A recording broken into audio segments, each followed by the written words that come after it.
tardes, mis queridas reinas del público. Hoy vamos a hacer algo nuevo, emocionante, original, de hecho. Vamos a estrenar un programa totalmente diferente. ¡Adelante!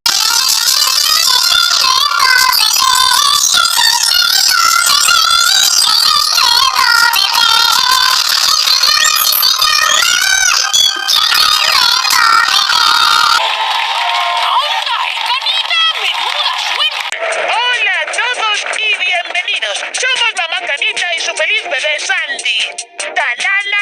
Os voy a enseñar a ser mamá. Lo primero es aprender a mecer al bebé. Mecerlo suavemente es la mejor forma de que se duerman rápido y tranquilos. ¡Vamos a empezar! ¡Aquí llega mamá!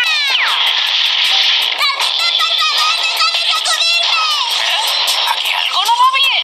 Ahora voy a enseñaros cómo se baña un bebé. ¡Carlita, te lo ruego! ¡Y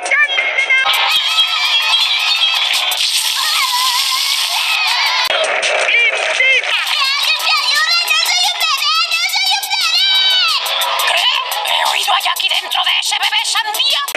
Y así es como se les da de comer. ¡Capitán, no, por favor! ¡Está lleno de hormigas! ¡Que tiene mucha hambre! ¡Hormigas! ¡Han entrado hormigas en la sandía! ¡Bebé! ¡Quiere a mamá! ¡Socorro! ¡Las tengo encima! ¡Canita, canita, no! ¡No! ¡Agugu! ¡Tu canita, pero lo dejé en tu bebé! ¡Se ha acabado! ¡Sandy! ¿Qué te pasa? ¡Sandy! ¿Estás bien? A ver, gente, se acabó el programa. ¡Todos a casa! Ojalá. Tenía muchas ganas de ver qué pasaba después.